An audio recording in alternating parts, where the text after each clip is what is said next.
व्यावसायिक विनोद बरारा यांची 2021मध्ये हत्या झाली होती.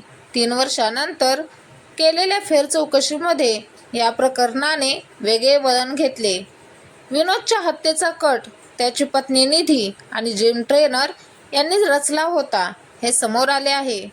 पानिपतमध्ये 3 वर्षांपूर्वी झालेल्या विनोद बरारा हत्या प्रकरणाची अखेर पोलिसांनी उकल केली आहे. या प्रकरणात मृताची पत्नी निधी ही या हत्येची सूत्रधार असल्याचे निष्पन्न झाले आहे. प्रियकर सुमितसाठी निधीने पती विनोदची हत्या केली. हत्येची कथा अशा प्रकारे लिहिण्यात आली होती की या प्रकरणाची उकल करायला पोलिसांना 3 वर्षे लागली. या प्रकरणी निधीशिवाय पोलिसांनी तिचा प्रियकर सुमित आणि देवसुनार नावाच्या व्यक्तीला अटक केली आहे. पानिपतमधील विनोद बरारा हा एक व्यावसायिक होता ज्याची डिसेंबर 2021मध्ये गोळ्या झाडून हत्या करण्यात आली होती. नंतर त्याच्या हत्येचा मारेकरी देवला पोलिसांनी पकडला. चौकशीत त्याने सांगितले की विनोदचा यापूर्वी त्याच्या पिकअप ट्रकला अपघात झाला होता. ते प्रकरण मिटवण्यासाठी तो विनोदच्या घरी गेला होता.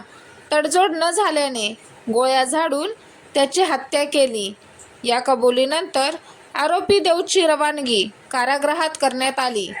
पतीच्या हत्येनंतर निधीने आपल्या दोन्ही मुलांना ऑस्ट्रेलियात राहणाऱ्या विनोदचा मोठा भाऊ प्रमोद बरारा यांच्या कुटुंबाकडे पाठवले. मात्र ती स्वतः भारतातच राहिली होती. तब्बल 2.5 वर्षांनंतर पानिपतचे SP अजितसिंह शेखावत यांना व्हॉट्सॲपवर मेसेज आला. प्रमोद बरारा यांनी हा व्हॉट्सॲप मेसेज पाठवला होता. आपल्या भावाच्या हत्येमध्ये जवळच्या व्यक्तीचा हात असल्याचा संशय येत असल्याने त्यांनी पोलिसांना पुन्हा चौकशीची विनंती केली होती.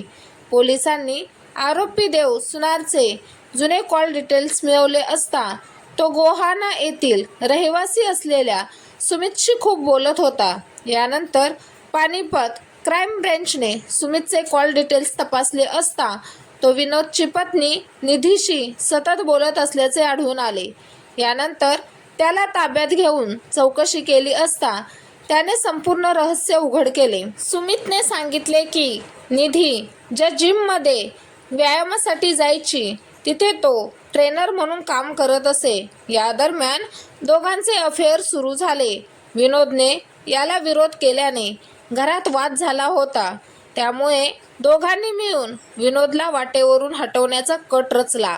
या कामासाठी पिकअप ट्रक चालक देव सुनार याला 10 लाख रुपये देऊन हे काम करण्यासाठी दिले होते.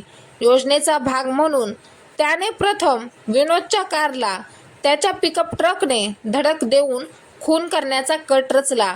यात विनोद जखमी झाला आणि त्याचे दोन्ही पाय तुटले.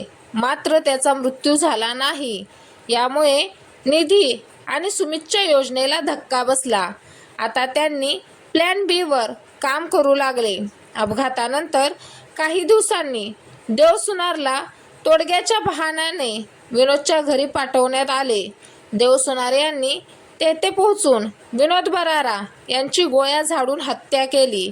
यानंतर आजूबाजूच्या लोकांनी त्याला पकडले आणि त्याने अतिशय हुशारीने पोलिसांसमोर त्याचा गुन्हा कबूल केला. मात्र 2.5 वर्षांनंतर अखेर त्यांचे गुपित उघडे झाले आणि आता सुमित आणि निधी दोघांनाही पोलिसांनी अटक केली आहे.